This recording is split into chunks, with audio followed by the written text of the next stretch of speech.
tout.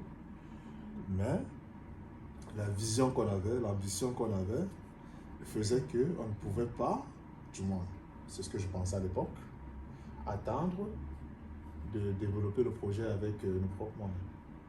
Ça fait donc que j'ai fait recours à la banque.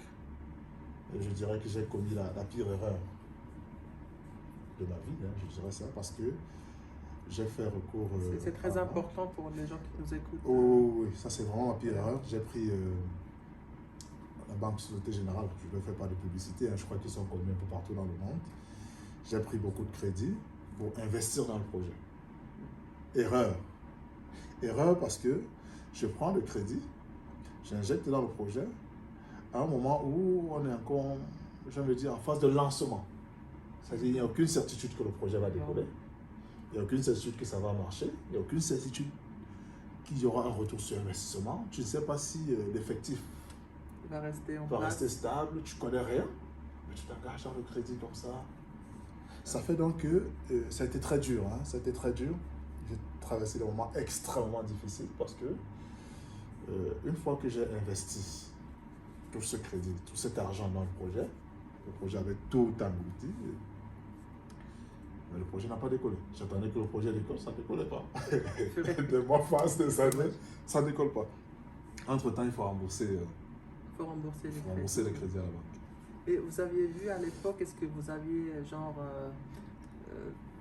des aides de l'État ou des aides de la commune ou... Non, on n'a pas eu d'accompagnement. Malheureusement, on n'a eu aucun accompagnement. S'il y a eu des programmes pour les jeunes entrepreneurs? Oui, il y a beaucoup de programmes, mais parfois c'est du pipeau. Voilà, il y a beaucoup de programmes, mais quand tu regardes de plus près, c'est pas évident. Il faut les conditions pour bénéficier de cet accompagnement-là sont très floues. Ah oui. Voilà, c'est très compliqué. Donc, l'une des plus grosses difficultés aussi, c'était ça, prendre le crédit, mettre dans le projet, alors que je n'ai sûr de rien. Donc aujourd'hui, c'était à refaire. Je me serais battu avec mes propres moyens. Voilà, ça c'est pour notre abonné, pour nos internes. Je me serais battu avec mes propres moyens jusqu'à amorcer la phase de croissance. Et seulement à partir de cette étape-là, je pouvais prendre du crédit et accélérer la croissance pour avoir une croissance soutenue. Là, tu injectes de l'argent parce que tu sais que ton équipe, tes collaborateurs ont bien pris les choses, le projet en main, et ils sont bien rodés. Et voilà, à ce moment, tu peux prendre le crédit. Effectivement. Donc, alors, moi, j'ai fait l'inverse. Dès le début, j'ai pris de crédit. Et après, je ne te dis pas, Anas, je me suis retrouvé à un moment donné sans emploi. Et je me suis retrouvé dans une situation où je devais sortir les salaires de mes poches. Carrément pour l'alimentation des porcs, ça coûte excessivement cher. La volaille, ça coûte excessivement cher. Je devais sortir tout ça de mes poches. Et après, je me suis retrouvé au chômage. C'est-à-dire, tu as des crédits à rembourser à la banque. Tu as toi-même le quotidien à gérer. Des charges incompressibles à gérer. Tu vis en France, tu connais. Ah oui. Et tu as maintenant les salaires des gars à payer au Cameroun. Tu as l'alimentation des animaux à gérer. Tu as les vaccins, tu as tout. Et tu n'as pas de boulot.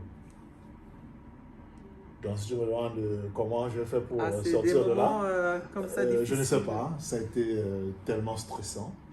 Ah, j'imagine. Tellement stressant. D'ailleurs, j'ai dû compresser le personnel. À un moment donné, je n'en pouvais plus. J'ai dû réduire les effectifs. Ah bah oui, tu l'as fait, j'imagine, à contre-cœur. À contre-cœur parce que c'était des responsables. C'était des responsables, voilà, des chefs de famille et tout. Mais je n'avais pas le choix. Je n'avais pas le choix. Donc, c'est pour dire à quel point cette erreur a presque été fatale pour moi. Parce qu'à un moment donné, j'ai pris un coup. Il y avait un moment où je ne me coiffais même pas, où j'étais là comme ça. Voilà. Donc bon. Ça, c'était parti de l'idée du point où tu avais sollicité la banque pour le projet. Donc, voilà, c'est ça. C'était juste pour rappeler un peu aux téléspectateurs. Oui, pourquoi il faut faire attention au crédit. Voilà. Il faut faire attention. Le crédit, ça peut être bien. D'ailleurs, pour atteindre un certain niveau, tu es obligé de prendre du crédit. Mais c'est pour atteindre un certain niveau. Or, moi, je rentrais dans un projet que je ne peux pas dire, même si j'ai grandi au village où on faisait un peu d'agriculture, mais c'était l'agriculture de subsistance. C'était pour faire quelques petits trucs pour manger à la maison. Pour l'agriculture familiale. Voilà. Or là, je rentre dans un truc, je veux faire du business.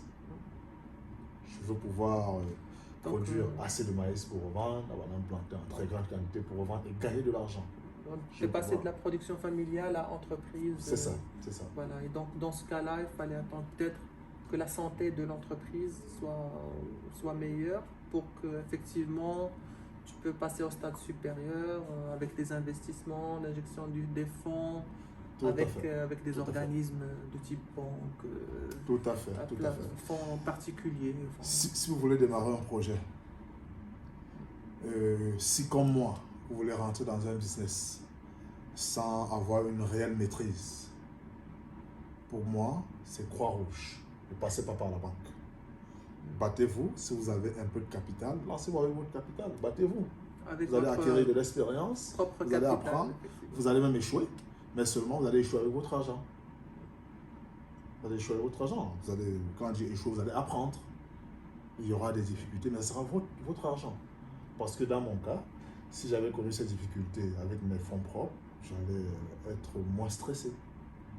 Je pouvais à un moment donné, comme on dit souvent, on recule pour mieux sauter. Je pouvais à un moment donné réduire l'effectif de ces que 2 personnes pour maintenir le projet, le temps de bien maîtriser et puis de prendre le crédit peut-être.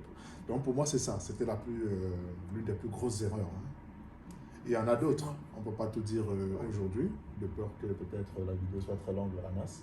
Oui. Donc pour moi c'était l'une des plus grosses erreurs.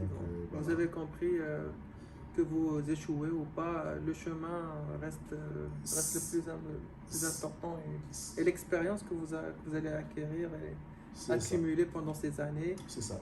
Voilà, ça c'est pas un échec, mais c'est un échec. Je peux même rajouter en disant que, en fait, le succès se construit. La vraie réussite se construit. Donc moi je considère aujourd'hui que tout ça, c'est le process. C'est le process. Parce qu'en passant, moi je n'ai pas ce qu'on appelle, les gens aiment parler de mentor ou bien de modèle, machin. Moi j'en ai pas. Moi j'en veux pas. Ça c'est personnel.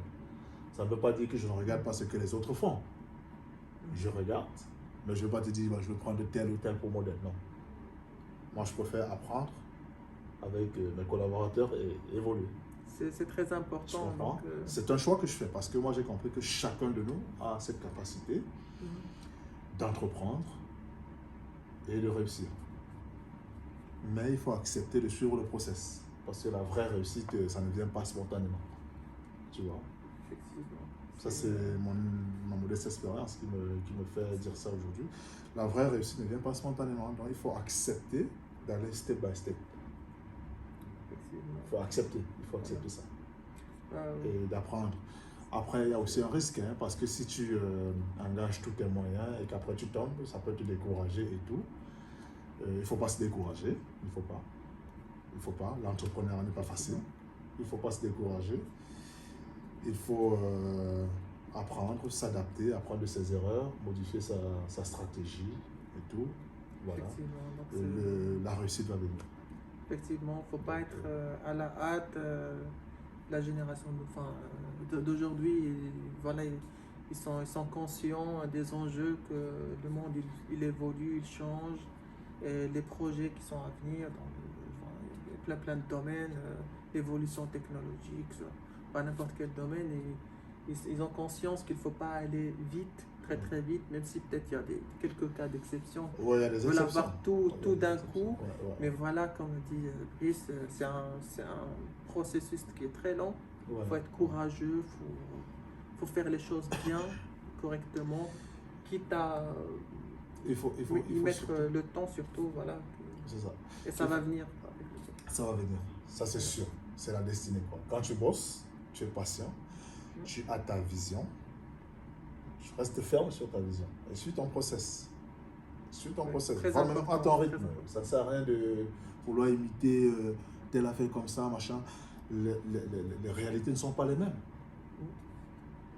les réalités ne sont pas les mêmes. Parce que j'ai entendu, j'ai suivi parfois des vidéos des gars qui te disent fais comme ça, mets 5 000 euros ici, ça va te donner 10 000 euros, ça va te donner 15 000 euros, machin.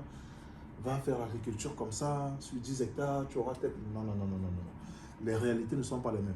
Les gens n'ont pas les mêmes moyens, les gens n'évoluent pas dans les mêmes environnements. On peut être dans la même région, mais avoir des conditions climatiques différentes. Pourtant, on est dans la même région.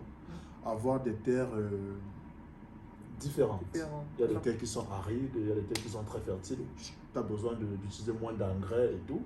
Donc, chacun a sa réalité. Il ne faut pas forcément chercher à imiter un tel machin. Donc, je n'ai rien contre ceux qui font ce genre de publicité. Mais moi, je ne suis pas là pour vendre de rêve. Moi, je dis, ben, les gars, ça va être difficile. Mais personne n'a dit que ça va être facile l'entrepreneuriat. Et oui, si c'était si facile, voilà. On sera tous des grands entrepreneurs. Voilà.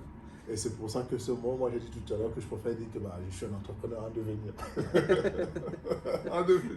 Et c'est ce qui fait toute la différence. C'est ça qui fait toute la différence. Puisque une fois que tu t'engages, tu deviens humble. Je te dis, tu deviens humble.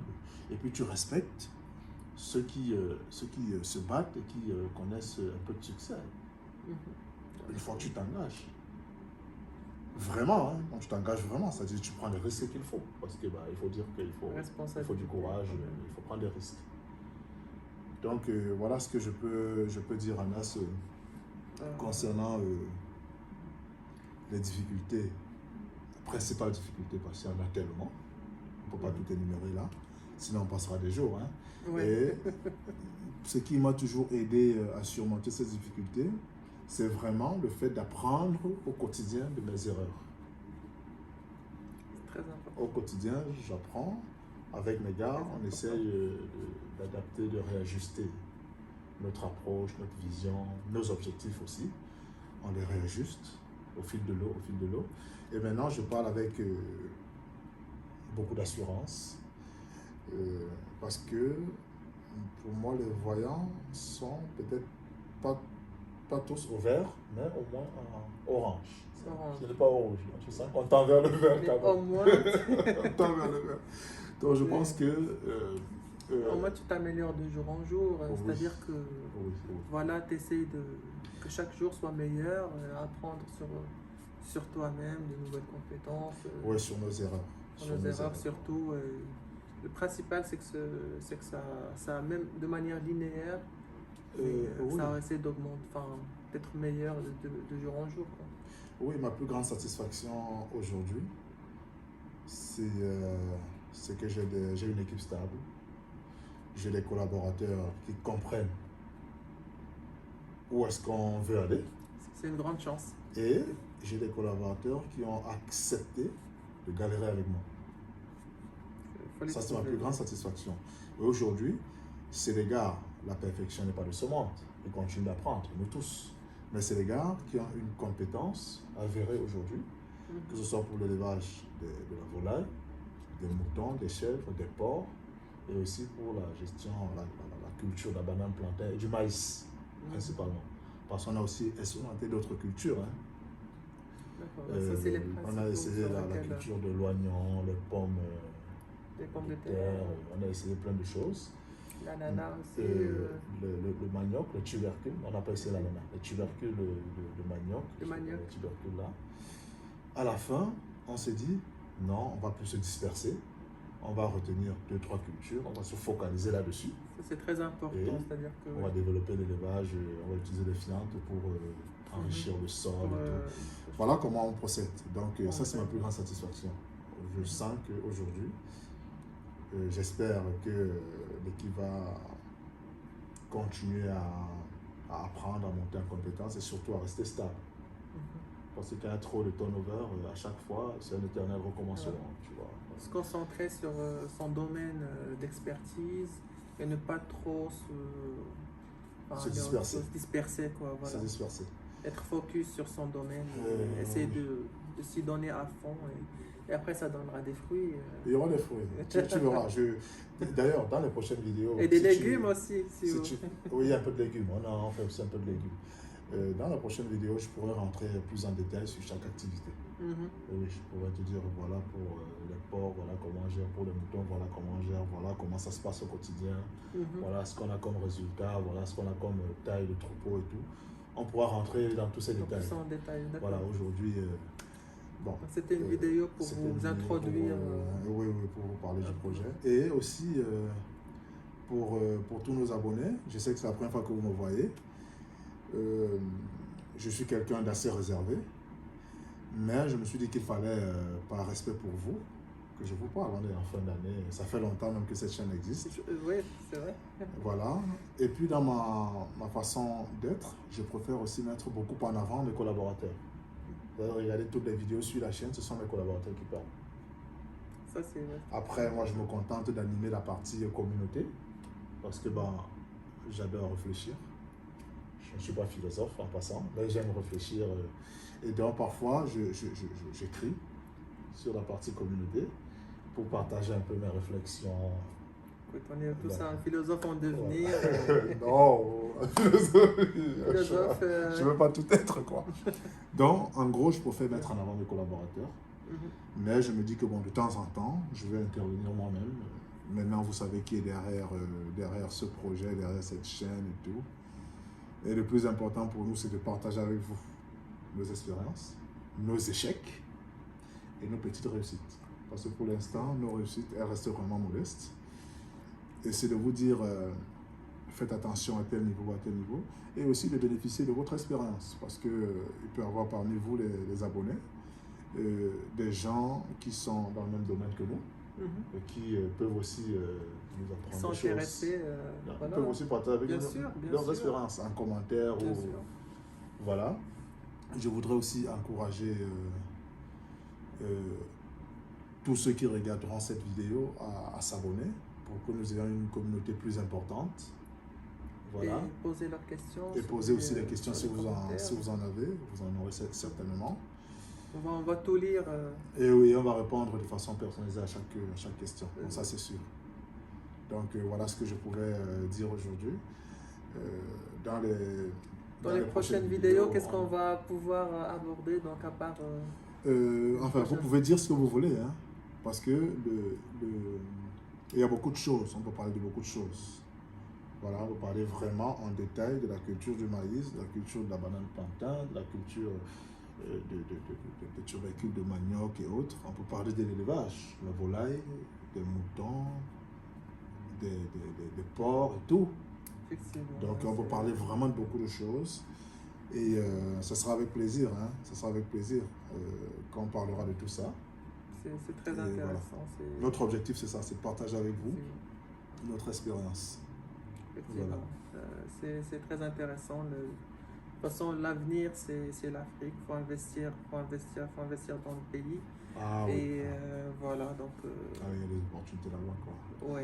Il ne faut pas oublier d'où on vient, où on va. C'est ça. Et essayer de donner le meilleur de soi-même. Ouais, tu as tout dit, quoi. Voilà. On a notre exemple précis ici. La réussite nous tend la main, les gars. Je vais commencer à partager avec vous, plus seulement les difficultés, mais voilà le résultat au tel ou tel secteur.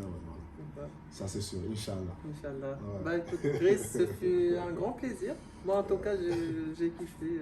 C'est moi qui te remercie. J'ai beaucoup aimé notre débat, notre discussion, et j'espère que les autres ont aussi aimé. N'hésitez surtout pas à mettre des questions. Alors, les gars, faites-nous des remarques. Faites-nous des remarques.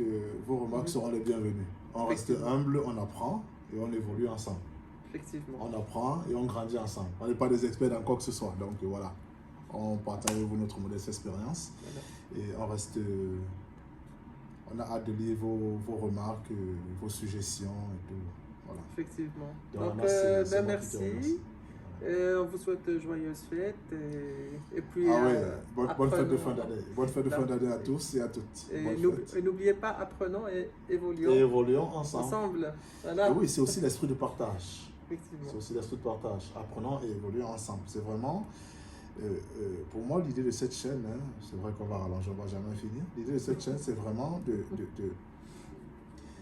de partager cette expérience, de dire aux gens, ça ne va pas être facile. Si vous qui voulez rentrer dans l'agriculture, là, voilà réellement ce qui vous attend. Dans l'élevage, voilà réellement ce qui vous attend. Voilà les pièges à éviter. Enfin, ce que nous avons essayé de surmonter. Vous pouvez éviter cela. Ça vous permettra d'aller plus rapidement et de souffrir moins. Parce que quand tu perds, quand tu investis des millions, et après tout tombe à l'eau, tu as mal. Ça fait très mal. Et si tu n'es pas très fort, tu peux te décourager. Donc c'est ça notre objectif. Et de bénéficier aussi de votre expérience. Voilà. Donc, Brice a tout dit.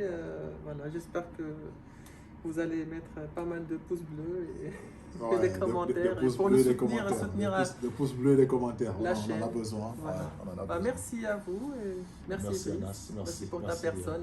Merci bien. C'est moi qui te bientôt remercie. pour une prochaine vidéo. Merci. Merci. J'espère qu'il filme toujours. Je vais regarder. Oh, ça filme toujours. On a de la chance.